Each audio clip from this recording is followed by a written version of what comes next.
Hey, what's up, Masters? Welcome to another episode of Path to Mastery. And today we're with Mrs. Diana Fryc. Diana, how's Yes. it going? Good. How are you? Good to see you again. Yeah, This good is to see round you. two. We tried to do this last week, and I I don't know. know. I think something was going on. We just couldn't get a good internet connection. So I know. Well, hey, thanks for having me. And I must have not scared you off because we are re-recording, so that's a good sign. no, it's good stuff. Yeah, I'm looking forward to the conversation. I appreciate it. So a Yeah, little yeah. bit, just a little bit about you, and then you can fill in some of the gaps. Sure. You believe business should be a force for good. Yes. You use your networking superpowers to drive Mm, that change. mm, You've done it in multiple industries, including food, beverage, wellness. hmm You also have founded the Gooder podcast, where you interview powerhouse women leading on every level. I want to talk more about that. Okay. I was asked a really interesting question a week and a half ago, which clicked, and I didn't have a good answer for it. You All also right. in the marketing industry, which man, I recently got really into marketing with hmm Joe Polish and those guys. I don't know if you know who Joe Polish is. That name doesn't sound familiar, Um, but that doesn't mean that's I okay. don't know. Yeah. That's all good. But I mean, so you've done a lot.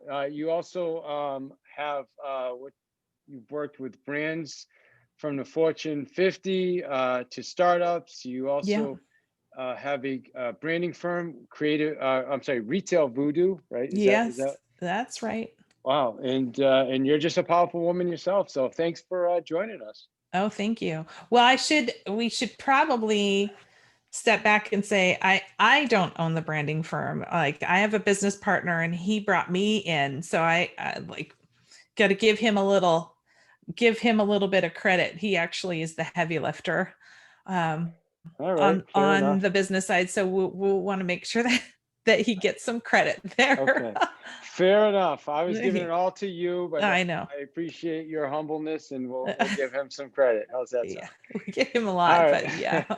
All right, good. So, well, first off, I think I asked you this question last time. We hear the word superpower hmm so much these days. It's almost how does somebody, what is a superpower? And then how does somebody Yeah. figure out what their superpower is? Uh, it's such a fun question. I've never thought of it. I've never thought about like, well, how do I know that it's my superpower? Um, it, I think it really boils down to this. It's when externally people keep coming to you and for the same, whether it's the same service or the same care or the same information over and over and over again, you you start to go, well, it's got to be your Hmm. superpower. It's an over exaggeration, of course, but it really started. I was a marketing coordinator back at an insurance company that called Safeco Life. I was transitioning out of college. It was one of my first jobs in a marketing capacity, and I have a very strong work ethic that I attribute to my family of origin, who are immigrants here. So I'm first generation, and we just work our butts off. And I was always the person within the company that if something could be found, I would be the person that could find it. And I would get started off in marketing, and then pretty soon it would people from other parts of the company would come and go, could you help me find a blank? Could you help me find a blank? And usually the finding the blank required me to develop a network. And so in fact, my nickname there was Radar. For those people who know the show MASH, I was named Radar after Radar O'Reilly, who was known Hmm. for the same skill set, being able to find ice cream in the middle of Vietnam. Was they would come to him for just about anything. So as I moved out of that role and I started kind of moving my way through my professional career, my I noticed that my strength was only as my strength in whatever it was that I was doing was only as strong as my network was. And thankfully for somebody like me, I love people. So in and Mm. their genuine way, not in what can they give to me, but just I find people fascinating. And so I continue to build my network, which naturally put me into a sales capacity. And so I've been doing sales for quite some time right now, but I still will have people that will find me from 20 years ago that will say, can you help me find a blank? I've run into walls. I remember you used to be able to help me find something. Do you know somebody that does blank, blank, and blank? So that's my So when you say superpowers. blank, are you referring to people, or are you referring to somebody maybe that does something? Like what give me an example All of of blank. it. All of it. So Okay. sometimes it's can you what are some of, well, like one of Like the, I need a copyright person. Would that be an example? And you'd be like, yeah, copywriting, but it could be also like I want to, it could be even a nonprofit that's looking to find either funding or somebody that has a special skill set that doesn't even necessarily have to be in sales and marketing. Can you help me find a COO? Or I need to, the last request that I had was, hey, Diana, do you know somebody that can create a custom packaging kit that blank, there were like all of these things that they needed. And I was like, I don't know anybody personally, but I know somebody that should. Let me put you in touch with them. Like, hmm, and then I've made that connection and I get attributed as being the provider to that, even though I'm not at the, I'm just an ends to a means in that sure. dialogue. Does that make sense? Yeah, it's funny. Well, I asked you about Joe Polish earlier, and that you should know who he is. Look him up. I That's what will. he's known for. He's known as the probably the most well-connected person on the planet. Like he is the guy that's Wow. connected everybody. Like he's connected to Tony Robbins. He's connected to Peter Okay. Diamandis, to Okay. Richard Branson, to Okay. every to me now, right? So I'm part of their All network. right. So I mean, it's everybody. He Yeah. just he's one of those guys. Like if you need to connect, like you need an awesome I don't know, copyright because I Yeah. can't think of anything else. Yeah. Yeah. He'll know one. Yeah. You need a the best virtual assistant Ever. company, Yeah. you know what I mean, out of the Philippines, then somehow he'll Yeah. know, okay, this is the person you want to talk to. Yeah. Yeah, So yeah, it kind of is a superpower. that's what I do all the time. And sometimes I'll even meet somebody, and this has happened more than once, where I'll meet somebody and I'm like, I need to connect you with this person. And I'm Mm, not, sometimes it's like the third eye. Have you heard of this concept of the third eye? It's intuition, basically. sure. Something that you cannot like necessarily know. Mm, Um, but you intuit, and I'll be like, I need you to meet this person. I don't know exactly why, but the this third eye is telling me, and I can't even tell you, it happens so many times where somehow I'll connect somebody and they'll be like, oh yeah, and then we started working together on such and such project, and I didn't even know that that project existed. It was just like, for some reason I'm feeling like I need to connect somebody, whether hmm. it's an immediate need or a long-term need. So I take great pride in that. I really do. I like that superpower. That's awesome. Well, good for you. I feel like I have a very similar superpower myself. That's what All I am. right. I'm a connector. I've always been able to do that. I've connected some Mm-hmm. really cool people too. And then, I've had Gary Vee on the podcast. I've been maybe, I Oh, that's just awesome. Mel Robbins and all those people. I've done it through making connections or through Yeah. just continuing to stalk and follow up on social media. And, it's cool though, right? It's Hey, like hey, I have own those it, people's man. cell Own phone it. numbers. Yeah, I Yeah. will, so if someone's ever like, hey, I need to connect with John Acuff, I'm like, well, I have John's cell phone number actually, Yeah. so Yeah. it but anyway, so the interesting thing though is too, there's a lot of people that have these types of superpowers. Maybe they're not 100% clear what they are, and then Yeah. even if they do know what they are, maybe they're not really sure how to use them to be successful, right? For Uh-huh. lack of Hmm. better. So how does somebody, like you said, how did you know that was your superpower and that was an area where you should focus on? I well, that's two separate questions. How did I know it was my superpower? Was that people repeatedly told Yeah, you me. said that. Yep. Yeah. Okay. How do you nurture it? I think you have to be willing to embrace it. Like if you have a superpower, I know plenty of people, my husband included, who is an introvert. If his superpower was connecting, he would not, I don't know that he would be able to move forward with it. So you have to be able to embrace that superpower. And I kind of think of, like The Incredibles or something. Like there are some people who want to embrace their superpower and other people who are afraid of it because of whatever is happening within themselves internally, or they've got some sort of negative attachment to whatever that superpower is through who Mm. knows. Or a um fear, right? Sometimes people are fear of fearful. failure is a big one. Yeah. Yeah, Yeah. fear of Like, well, failure if I is a leave big one. my secure, safe Yeah. job thing to do something I really love and I'm passionate about, then I may not make it, and I'm not going to be successful. Yeah, well, that's the big one is how you can jump in, strip away everything and just jump into it or not. I think for me, I was able to kind of build mine because professionally, actually, when I took my first sales role, which they hired me because of my network and I'd never done sales before, it was terrifying for me because now my income was now I kind of had to put my money where my mouth was, so to speak. It Sure. was like, okay, well, I've got this network. Now I've got to prove that my network is this way. I think you have to be okay with being afraid.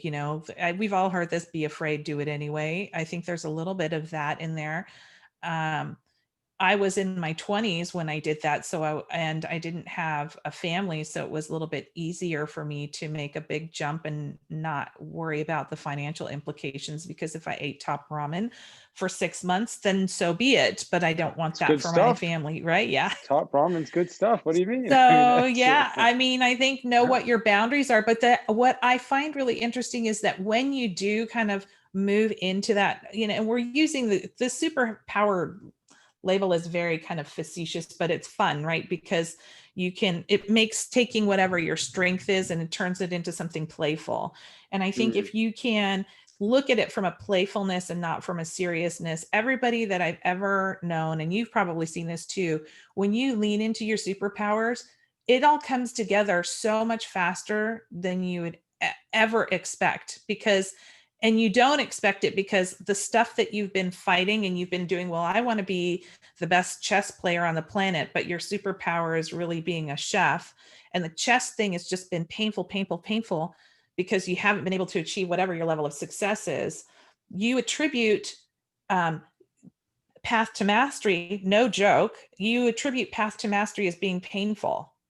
But if Hmm. you embrace that superpower, it's actually not painful because it's natural and intuitive and it comes to you. Whether you're a person who believes in the stars aligning and energy comes to you, or if you're just somebody who kind of like goes, no, I want to manifest this. This is a natural part of me. All of those different ways, right? So I think when we attribute success, sometimes we attribute success as being hard and painful because either that's what we grew up with or that's what we've experienced doing something that isn't a natural fit for us. And I think if we can just kind of go, actually, no, if it's true, it's going to come along. I'm not saying it's going to be not difficult, but it just Mm. seems to align so much differently than something you fight.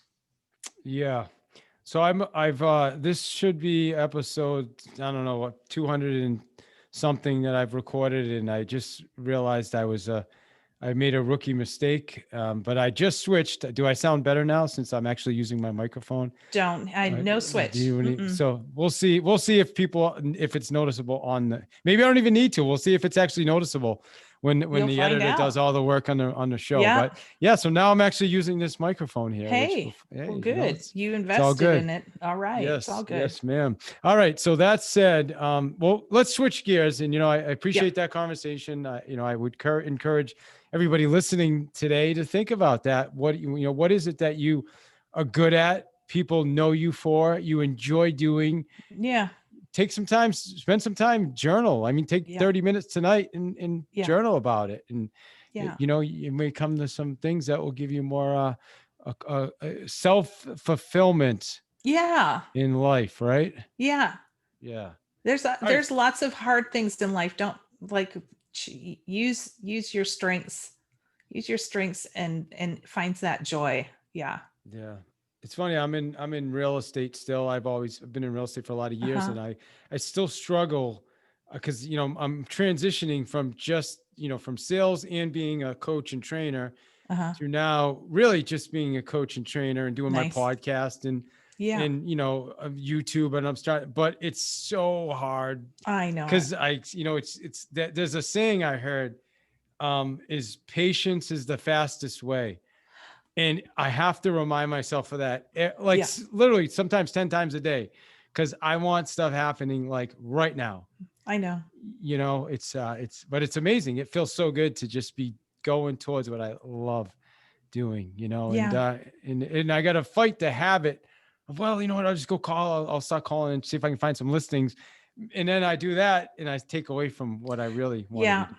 Yeah. That's the fears calling on you. Or I don't know. I mean, it's the fear or this um, ideal that you have to be productive 110% of the day. And that's something that I struggle with. I was just talking with somebody about it, is like, you don't have to be busy all the time to be successful.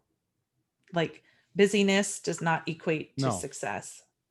Yeah, you're And right. that's something that I'm working on for myself.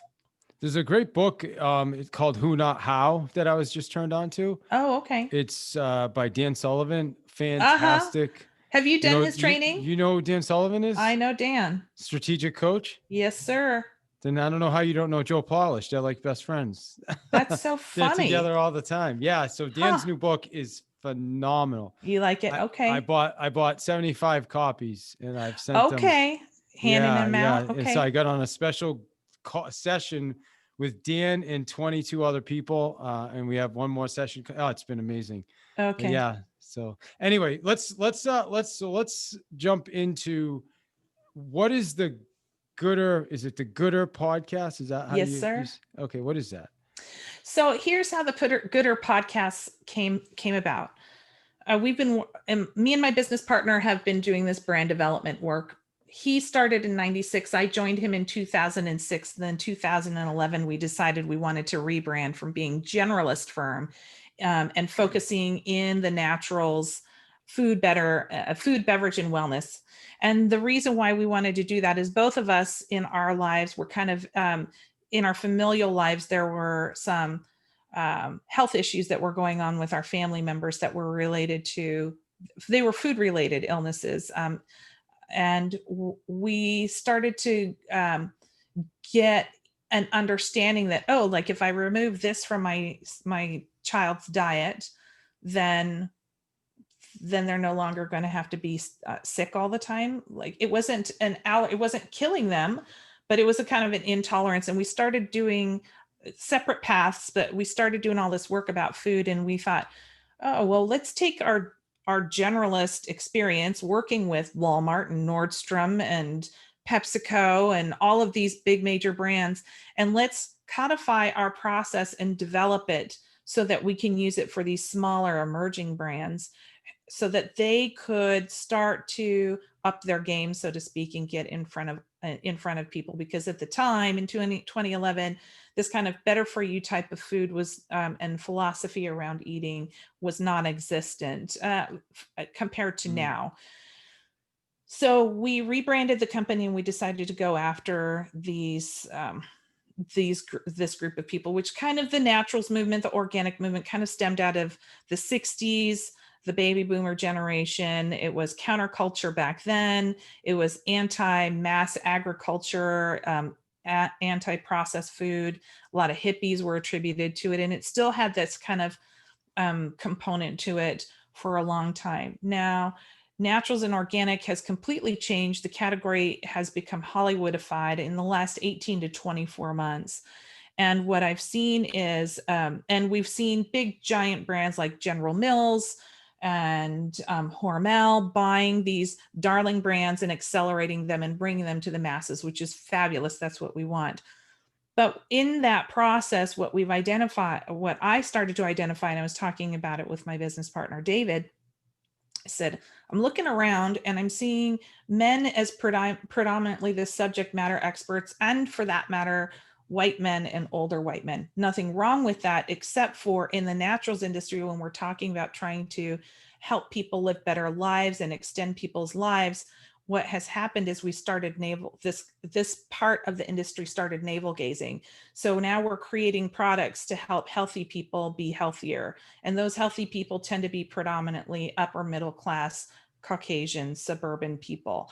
In the meantime, all of this education that we have is not being given to the rest, middle class and lower, a whole group of people who are dying of health-related illnesses that are primarily contributed to by poor diet, lack of education around nutrition, and lack of accessibility to the products themselves, this better products.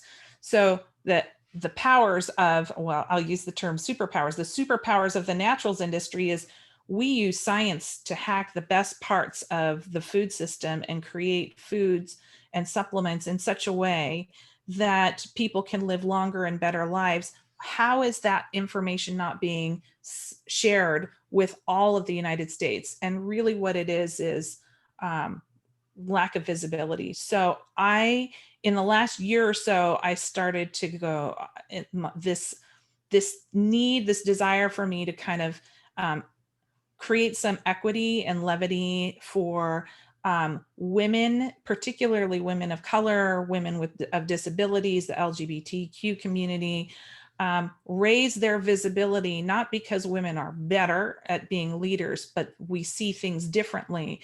And if men and women can, if more men can see women as leaders, and younger women can see other women in leadership role, then we have the ability to better meet the needs of everybody in the United States, not simply just for a group of people that fit this small set of criteria. And so that's what this podcast is about, is literally once a week I'm bringing on board women from all backgrounds to talk about either their business or what they're passionate about or what drives them to do what they do. And that's in and of itself, it's a visibility platform. And I'll tell you, it's been challenging.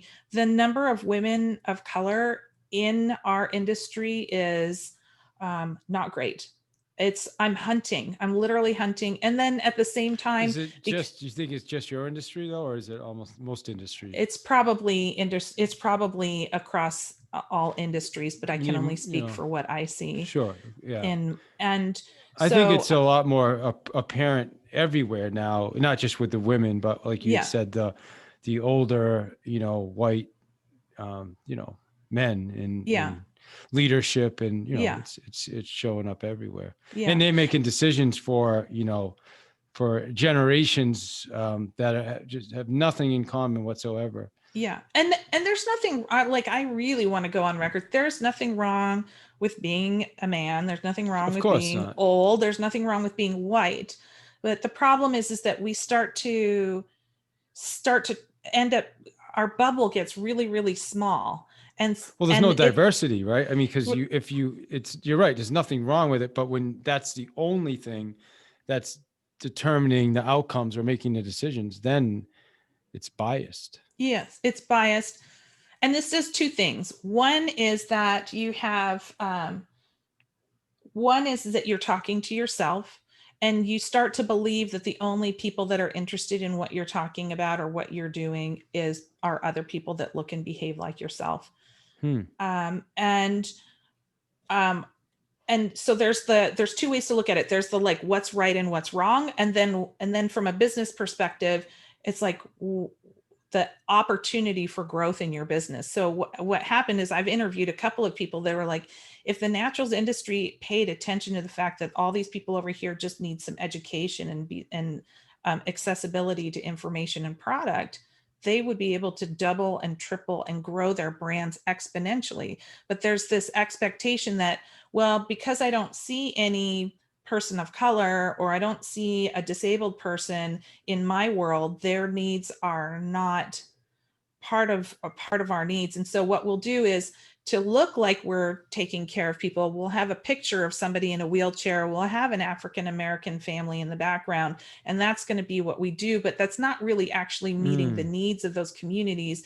That's showing that it's almost like a box It's checking. And I marketing. don't think it's meant to be mean or obtuse, but it is something that needs to be addressed. And it's kind of like, if you want to have disabled people, if you want to feel like you're taking care of disabled people, why don't you get a census of information about them, because they might actually have different information for you that could help you sell more of your product, or take a look at your go-to-market strategy a little bit differently. Like, there's financial benefits to reaching out and understanding markets that you think are not your own. Yeah. Well, I think we could have another whole podcast episode on just that topic, and it would probably last about 4 days. It might. Yeah. Let me ask you this. I mean, one of the questions, I asked people to send me some questions as well. Yeah. And then we'll kind of start winding down. Sure. Is what are the most surprising hurdles women in leadership keep running into? I think that, I know this sounds, I don't know what the word is. I think that people still, and I do this, I catch myself doing this as well, is I think people still don't naturally think women as part of leadership. I think we still kind of go, there's leaders and there's women leaders. And I want to erase that. And because when we start to go leaders and women leaders, instead of just saying leaders as an all-inclusive title, then there's a box checking that happens. Like, oh, well, we need to have a woman in here, instead of, I don't know how to explain it any more articulately than that, but I hope that is coming across. So we still kind of, even as women, we still kind of say, I'm a woman leader. And sometimes that's appropriate, but I think we need to start to be able to go, when we talk about leadership, it needs to be gender neutral. It needs to be race neutral. It needs to be, religious neutral, whatever, insert your neutrality, but it needs to be neutral, and that women are part of that. That's not like a separate component. So that it's still considered like, oh, do we have enough candidates that are women, instead of just kind of going, this person is the strongest. I don't know how, I'm not doing a good job articulating. I hope I'm being clear. Yeah, I think so. It's funny, when we first started, I had mentioned, I don't exactly remember how I mentioned, but I mentioned I wanted to bring something up. I was on a panel about a couple weeks ago. It was a virtual real estate company brokerage panel, and the panel was serving humans with love. And first off, I'm not even sure how I got on the panel, but sure. I'm Is like, there free coffee? I'm there. Sure. Okay. Yeah. So, but no, somebody asked me, and I'm like, yeah, you know what? I serve human beings. I've been sober a lot of years. I do a lot for that, that community. I do a lot with sharing. I do a lot with teaching and training. So anyway, I'm like, yeah, that sounds cool. But then at the end, the moderator asked me a question that really threw me off, and I didn't expect it. It wasn't in the questions he gave me. Okay. And the question was along the lines of, how do you treat women? How did he ask it? I'd have to listen to it, but it was along the lines of, how do you serve women with love? Like, he's like, can you give me a way? And As though it's like it's a separate way. Exactly. And it threw me off, because I'm thinking like that, I didn't know where it was coming from. I was like, by the end of me just rambling for 60 seconds of trying to come up with something that made sense, I'm like, I don't think I treated anybody any different. Yeah. I didn't know what I was, am I supposed to? No. It was just a really interesting question. Yeah. And I think that's what I'm saying is like, yeah, that's kind of what I'm saying is like, we still run into there's still the girl version or the female version. And the thing is that individuals are individuals. Men and women want to be treated equally, but women don't all want to be treated the same way, just like men don't all want to be treated the same way. And I think we're still doing that. And so subsequently we're still creating schisms that don't really need to be there anymore. There's some really smart, talented, powerful women out there that are just great leaders. They're not great women leaders. They're just great leaders, period, end of story. So I think just as a culture, we need to just start retraining ourselves in the vocabulary. Maybe it's a vocabulary plate. It's just the vocabulary that we use when we're talking about those sorts of things. Roles in society do not need to be defined by gender. I've met some, I'll just think back to when I was a kid. Having a male teacher in the 70s was a big deal because men weren't teachers. And yet some of the most powerful teachers I've ever had in my life have been men in in grade school all the way through high school. And so the same for women, sure. My sister is an engineer. She's a structural engineer and she's brilliant at what she does, but she's not a female engineer. She's just an engineer. That's really, really, so we got to continually remove our expectations of roles and take the female and male version out of all of those so that we can respect everybody equally. So let me ask you this question, because, and I ask it with all curiosity, due respect. The people listening to this are a lot of salespeople. Why should they reach out to you? Why should they reach out to me? What's the benefit you can bring to them? Yeah. So, well, I think I'm entertaining. No, you know what? If somebody wanted to reach out to me for any reason whatsoever, I think it's because they want to be connected to somebody who is, that wants to make the world a better place. And for me, using that superpower, to go back to the superpower, is by connecting people. I don't know at what point my connection is going to serve somebody. I might introduce you to somebody who will introduce you to somebody who will, 3 somebodies later is a connection that you could have never have had I not made that initial connection, if that makes any sense. And so those people that want to be connected with somebody who wants to, if you're just professionally driven and you just want to make connections, that's awesome. Like no harm, no foul. If you're not a tree hugger, I'm okay with that. Right. I am inspired by tree huggers. I want to be around. Tree huggers is apply it to anything that is the best thing that could happen for the planet. So if they want to reach out to me, it's because they just want to make a connection with somebody else who wants to do that. Yeah. Yeah. Well, I enjoyed having a conversation with you, and I just want to make sure that, you get some value. What is the best thing we can do to bring some value to you? Well, there's 2 things, of course, they're from a sales standpoint. I think I'd love to just spread the word about our firm and what we do as brand strategists working in this food and beverage industry. We really want to evangelize those brands that are trying to help make the food chain a little bit healthier and better, and provide accessibility to everybody.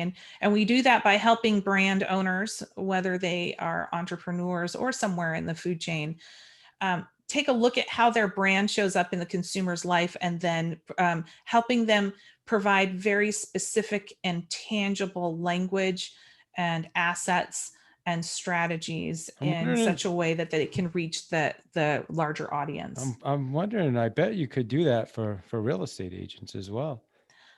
I don't know. I don't know real estate. I'm willing to have that conversation. I think it's a huge challenge right now in our industry, because, our industry is changing. Commissions are getting pressured. Yes. Yeah. A lot of people are saying, oh, you know what? I'll just go to this website. I'll sell, and I think the challenge is because everybody just thinks all real estate agents are the same. Yeah. It's funny. Like you talk to someone, oh yeah, I already know a real estate agent. It's almost like saying, like, if, you go to buy a car, I already have a car. It just, so it doesn't really Yeah. matter what car dealership I go to. I just need Yeah. a car. You know what I mean? I understand. It's interesting. How do people get in touch with you? Oh, let's see. LinkedIn, huge fan of LinkedIn. You'll find me Diana Fryc. I have no vowels in my last name, so good old middle Central European last name in there. And then you can also come to the website, Retail Voodoo, retail-voodoo.com, and there's all sorts of ways that basically anything that says call me, contact me goes right into my inbox, and you can reach me that way any day. And of course, our phone number, I'll just give that to you, our office number, 206-285-6900, extension 108. You'll get my direct line. Awesome. And of course, the Gooder podcast for our podcast listeners, right? Yeah. Check out the podcast. Check out that. Yeah. Really great people. The one that I did recently about the food, about a woman who started a food bank for families who have family members that have life-threatening food allergy, is will blow your brains out about just what is happening and what their needs are, and what this woman started basically out of nothing. But yeah, that was Awesome. my favorite, Emily Brown.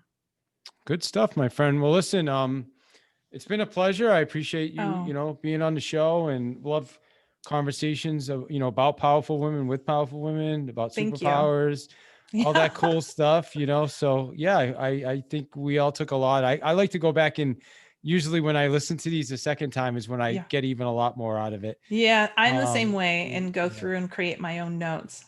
I do have to ask, and there's a sign that's been behind you the whole time. It says, "Be kind." Be kind. Why is that important? That's a really good question. I have met some people in business that are not kind, and I don't see the value in being unkind in life or in business. And so I have that up for two reasons. One is I'm hoping it telepaths with whomever I'm talking with in a Zoom meeting that that's the type of person that I am. And that's what I'm wanting to connect with. So, and then for me, even though it's backwards, I see it when I'm on Zoom calls. So Zoom calls have been a blessing and a curse, so to speak, but I am inspired in what I see in my screen as much as what I see in your screen. So it's a little bit of a reminder for me too, if I'm having a challenging conversation, that it's sitting right over my shoulder. That's awesome. To make sure I keep my integrity. Well, Diana, I just want to say I appreciate your time, and thank you. Fantastic. Thank you so much for the invitation. I really do appreciate it. And I hope that there was at least one nugget in there for your listeners. I'm sure there's multiple nuggets. Thank you.